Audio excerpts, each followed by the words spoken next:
తెలంగాణలో మున్సిపల్ ఎన్నికలు జరుగుతూ ఉన్నాయి. జాతీయ అధ్యక్షుడు తెలంగాణకు ఎందుకు వస్తున్నారు? సంతోషం, మొదటిసారిగా తెలంగాణకు వస్తూ ఉన్నారు. వారికి కూడా కొంత తెలంగాణ పరిస్థితి తెలవాలి. మీరు రెచ్చగొడితే రెచ్చిపోయే ప్రజలు తెలంగాణ వారు కాదు. మేమందరం కూడా పరిపూర్ణమైన హిందువులమే. మేమందరం కూడా రోజు పొద్దున్నే దేవుడి పూజ చేసుకునే వాళ్ళమే. కానీ మీలాగా దేవుళ్ళని రాజకీయాల్లోకి లాగి తద్వారా లబ్ధి పొందే ప్రయత్నం కాంగ్రెస్ పార్టీ ఎప్పుడు చేయదు. తెలంగాణకి వస్తున్న జాతీయ అధ్యక్షుడు తెలుసుకోవాల్సిన అంశాలు, ఈ రాష్ట్రంలో బీజేపీ పార్టీకి 8 మంది పార్లమెంట్ సభ్యులు గెలిపించినారు ప్రజలు. అది కూడా ఆనాడు మత దిగ్గజాలు రెచ్చగొడితేనే, ఓటు నోట్ చోరీ పాల్పడితేనే ఈ 8 మందిని ఇచ్చారు. సంతోషం. దాంట్లో 2 కేంద్ర మంత్రులు. నవీన్ గారు ఆన్సర్ చెప్పాలి. 8 మంది పార్లమెంట్ సభ్యులు, 2 కేంద్ర మంత్రులు ఉండి తెలంగాణకి ఏమిచ్చారు? బడ్జెట్లో ఏ ముఖం పెట్టుకొని తెలంగాణకు ఓట్లాడడానికి వస్తూ ఉన్నారు మీరు? 8 మంది పార్లమెంట్ సభ్యులు, అందులో 2 కేంద్ర మంత్రులుండి మీరు తెలంగాణకి ఏమిచ్చారు? మీరు తెలంగాణ ప్రజలకి స్వస్థత ఇవ్వాల్సిన అవసరం ఉన్నది. 2014లో కేంద్ర అధికారంలో వచ్చే నాటి నుండి నరేంద్ర మోడీ ప్రభుత్వం తెలంగాణకు అన్ని రంగాల్లో అన్యాయం చేస్తూ ఉంది. కేంద్ర ప్రభుత్వం రాష్ట్ర విభజన చట్ట ప్రకారం తెలంగాణకు న్యాయంగా రావాల్సిన పథకాలు, నిధులు, ప్రాజెక్టులు ఇంతవరకు మంజూరు చేయట్లేదు. బయ్యారం స్టీల్ ప్లాంట్, నీటి ప్రాజెక్టులకు జాతీయ హోదా, నవోదయ పాఠశాలలు పలు అంశాల్లో తీరని అన్యాయం చేస్తూనే ఉన్నది. తెలంగాణ మిగతా రాష్ట్రాలకు భిన్నంగా ఇక్కడ కాంగ్రెస్ ప్రభుత్వం, కాంగ్రెస్ ముఖ్యమంత్రి రేవంత్ రెడ్డి గారి నేతృత్వంలో తెలంగాణ రైజింగ్ 2047 లక్ష్యంగా రాష్ట్ర ప్రణాళికలు రూపొందిస్తూ దేశ అంతర్జాతీయ సంస్థల నుండి పెట్టుబడులు ఆకర్షిస్తుంటే కేంద్రం మాత్రం రాష్ట్రంలో పరిశ్రమల ఏర్పాటుకు సహకరించడం లేదు. అడుగడుగున అడ్డంకులు సృష్టిస్తూ ఉంది. నిన్నగాక మొన్న ప్రవేశపెట్టిన బడ్జెట్లో రాష్ట్రానికి తీరని అన్యాయం జరిగింది. రోడ్డు, మెట్రో రైలు, మూసి ప్రాజెక్టు వంటి కీలక ప్రాజెక్టుని విస్మరించింది. జాతీయ అధ్యక్షుడు జవాబు చెప్పాలి ఇవన్నిటికీ. బడ్జెట్లో బయో, ఫార్మా, సెమీకండక్టర్ పరిశ్రమల్లో, టూరిజం శాఖలు కూడా విస్మరించినారు. దేశ సంపద దృష్టిలో పన్నుల వసూలులో తెలంగాణ ముందు వరుసలో ఉన్న తెలంగాణకు నిధులు మంజూరులు మాత్రం కేంద్రం మొండి చేపు చూపుతూనే ఉన్నది. దేశ జీడీపీలో తెలంగాణ వాటా 5.01%. ఈ లెక్కన చూసుకున్నా కేంద్రం నుండి మనకు 3.76 లక్షల కోట్లు దక్కాల్సి ఉన్నా ఈ 5 కాలంలో వాళ్ళు ఇచ్చింది 1.84 లక్షల కోట్లు మాత్రమే.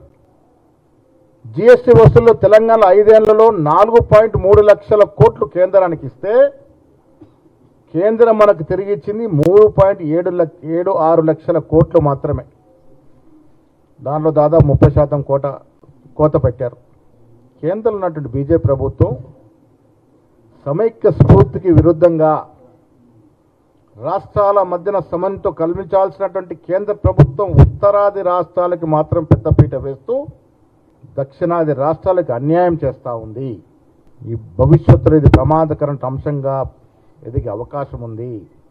మా తెలంగాణ ప్రజలు కడుతున్న ట్యాక్సు, చెమటొడిచి కష్టపడి కడుతున్న ట్యాక్సు కేవలం మీ గుజరాత్, ఉత్తరప్రదేశ్, బీహార్ రాష్ట్రాలకు దోషి పెట్టడానిక? ఏం ముఖం పెట్టుకొని జాతీయ అధ్యక్షుడిగా ప్రచారానికి వస్తూ ఉన్నాడు? వీటన్నిటికీ జవాబు చెప్పాల్సిన అవసరం ఉంది వారికి. భావోద్వేగాలతో విద్వేషాలను రెచ్చగొడుతూ కేంద్రంలో అధికారులకు బీజేపీ తెలంగాణలో అదే ప్రయత్నం చేయాలనుకుంటుంది. కానీ ఇక్కడ చెల్లదు కాక చెల్లదు. తెలంగాణ ప్రజలు విఘ్నులు. మత వైషమ్యాల్ని అతీతంగా సోదర భావంతో మెలిగే తెలంగాణ ప్రజలు బీజేపీ రెచ్చగొట్టే విధానానికి లొంగుతారని నేను అనుకోవట్లేదు. ఇది గత ఎన్నికల్లో రుజువైంది. ముఖ్యంగా జూబ్లీస్ ఎన్నికల్లో మతం పేరిట, కులం పట్టి ఎంత రెచ్చగొట్టాలని చూసినా మీకు డిపాజిట్ పోయినటువంటి సంగతి జాతీయ అధ్యక్షుడు తెలుసుకుంటే మంచిది.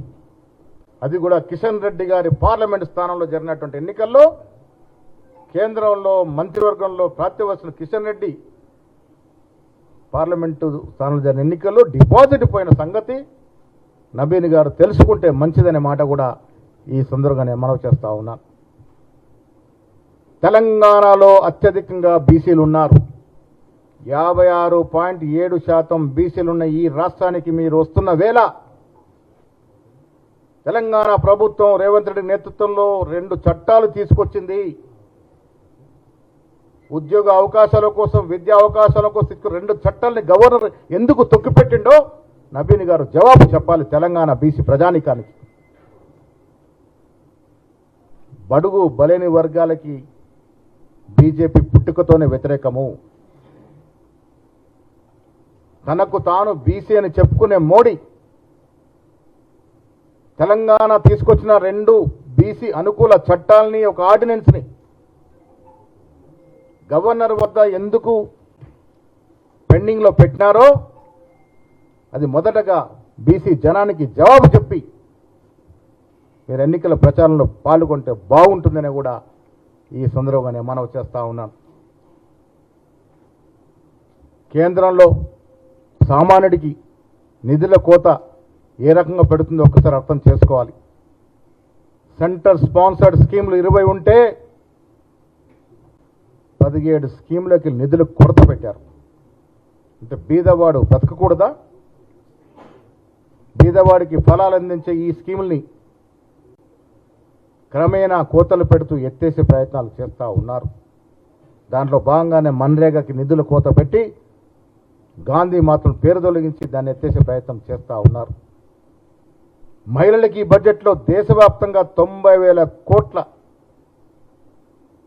నిధుల కోత పెట్టినారు. మీరు మహిళల గురించి గొప్పగా చెప్పుకుంటారు.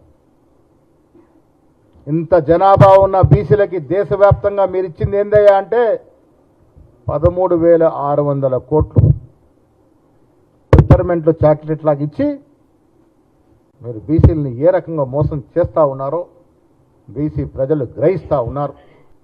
జీఎస్టీ ద్వారా 7,000 కోట్ల నష్టం తెలంగాణకు జరుగుతూ ఉంటే ఒక్కరోజు కిషన్ రెడ్డి కానీ బండి సంజయ్ కానీ అడిగిన పాపాన పోలే. అభివృద్ధి చేత కాదు, పేద ప్రజలను ఆదుకోవడం చేత కాదు, కేవలం సంపన్న వర్గాల కోసమే పనిచేసే బీజేపీ ఇలా మున్సిపల్ ఎన్నికలు వస్తున్నాయి కాబట్టి మళ్ళీ దేవుళ్ళ పేరిట తెలంగాణలో మత విద్వేషం రెచ్చగొట్టే ప్రమాదం ఉంది. మిత్రులారా, తెలంగాణ ప్రజలు గ్రహించుకోవాలి.